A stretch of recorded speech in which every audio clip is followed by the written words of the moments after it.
Há muitos anos escrevia em um artigo que os ingênuos estão na cadeia alimentar dos mal-intencionados. A frase tem aplicação de amplo espectro.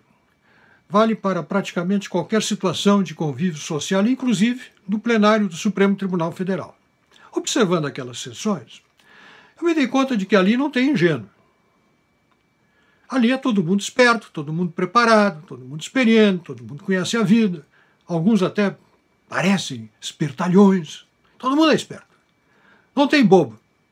Portanto, quando você começa a perceber que a argumentação transcende a ingenuidade, uma retórica que parece que está se referindo, quando trata dos criminosos, às criaturas mais abandonadas, dos maiores coitadinhos, dos mais infelizes e infelicitados da Terra. Você pode parar para pensar, porque você conhece a realidade. Dentro do presídio não tem santo. Ninguém está lá por bom comportamento. As pessoas podem até sair de lá por bom comportamento, mas para entrar não é por bom comportamento, seja quem for. E você vê que as pessoas se fixam nisso, enquanto o processo que está em cima da mesa é de um ex-presidente da República.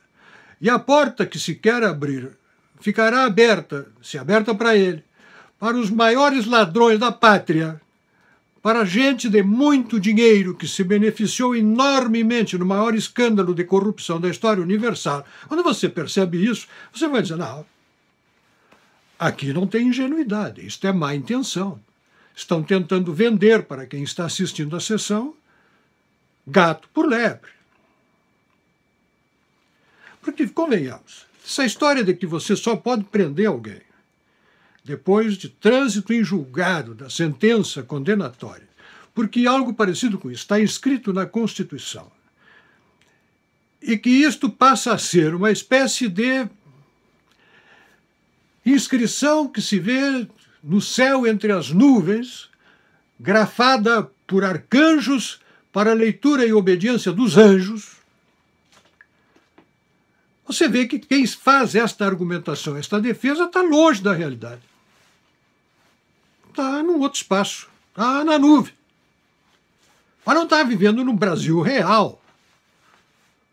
Não tem isso no Brasil real, não tem como ter isso no Brasil real. Está na Constituição, mas não pode, apesar de estar na Constituição, ser lido silabicamente, sílaba por sílaba, palavra por palavra, para significar aquilo que se entende, por um motivo muito simples. Porque é o fim da justiça, é o fim da punibilidade, é o fim da execução das penas, é o arrastar perpétuo até a eternidade, até a prescrição, até a ressurreição dos mortos, até o juízo final. Que é exatamente aquilo que precisa acabar para que se possa combater a corrupção. Anseio da sociedade brasileira. Quando eu vejo 5 ministros do Supremo com esse discurso, mais ou menos jurídico, mais ou menos eloquente, mas com esse discurso, quando eu vejo os ministros Lewandowski e o ministro Marco Aurélio trocando cochichos, combinando estratégias, que os torcedores do Lula assistiam àquela cena, procuravam fazer leitura labial para saber o que ia sair dali como estratégia para salvar o seu ídolo, para tirar o seu ídolo de trás das grades. Quando eu vejo o enfrentamento que fizeram em defesa do réu do processo, em relação aos colegas, de modo agressivo, em relação às colegas, de modo ainda mais agressivo, interpelando-os, pedindo que explicassem seus votos, procurando confundi-los na argumentação que faziam. Quando eu vejo, mas isso é trabalho de advogado, né, meu irmão? Olha, aquela banca de advogados, se tivesse voz ali, talvez não fosse tão contundente, tão dedicada à causa de salvar a pele do Lula. Ingenuidade? Não. Aí eu vejo, lá em Portugal, hoje, enquanto gravo este vídeo, o ministro Gilmar Mendes falando que bateu sobre o Brasil uma sanha punitiva. Sanha punitiva. É isso que o senhor cidadão que assiste esse vídeo quer para o Brasil?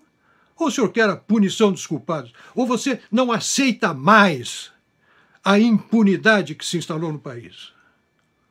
Eles querem voltar para isso. Eles querem abrir as portas das prisões, lá onde estão muitos dos maiores empresários, porque não é uma sanha contra um partido político, lá estão muitos dos maiores empresários do país, lá tem gente de todos os partidos que estão esperando que uma mão abençoada e salvadora os mande de volta para a liberdade ou para a impunidade. Qual é o discurso que você faria? Então, meu amigo, quando eu vejo isso, esse descaramento que não tem perdão e não tem explicação, não há nada bom e sensato que justifique o que nós estamos assistindo acontecer, este péssimo e último legado da era Lula. Esse péssimo e último legado da era Lula. Eu me lembro do coronel Walter Perac Barcelos. 1971, terminou seu governo e voltou para o seu apartamentozinho de 2 quartos, num bairro de classe média de Porto Alegre. Alguns amigos mesmo, que tinham algumas posses, se cotizaram e compraram um outro imóvel e lhe deram de presente um imóvel maior, num bairro maior, melhor da cidade. Imaginava que o amigo, ex-governador, agradecido, fosse se mudar para aquele imóvel que o presenteava, com que o presenteava. O coronel imediatamente doou o novo apartamento para a Santa Casa de Misericórdia e foi morar no seu apartamentozinho de 2 quartos. Para que não passasse pela cabeça de ninguém, a despeito da contrariedade, do incômodo e da irritação dos seus amigos mesmo, para que não passasse pela cabeça de ninguém que ele estava recebendo aquilo por algum favor ou benefício que tivesse prestado para eles. Agora compare isso com esse patrimonialismo escrachado, debochado, mecânico, automatizado que se instalou no Brasil na era Lula. Que era Lula porque era Lula, não que seja era do PT. Porque nas cadeias tem gente de todos os partidos. E quando bateu lá, em todos os partidos, quando bateu nos grandes empresários, quando bateu no queixo do Écio Neves, da turma do PSDB, aí o Gilmar Mendes mudou de voto, aí começaram a surgir os defensores dos pobres e dos oprimidos que estão aí nos presídios, absolutamente sem culpa alguma, pagando pelo que não fizeram, pela boa vida e boa conduta, pela santa vida e santa conduta que tiveram. Mais impunidade. Ali está 5 ou 6% de todos os que deveriam estar e estão fora, incomodando a sociedade, roubando propriedade e a vida das pessoas, impunes, porque sequer chegam lá.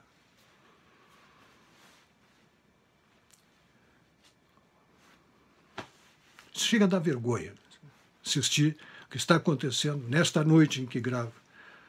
O Poder Judiciário brasileiro, o Supremo Tribunal Federal, um mau exemplo, as altas autoridades do Congresso Nacional que estão lá impedindo o cumprimento de uma determinação judicial. Papel para o que se prestam ministros do Supremo Tribunal Federal. Pense nisso. Meu nome é Percival Pugina e eu quero meu país de volta.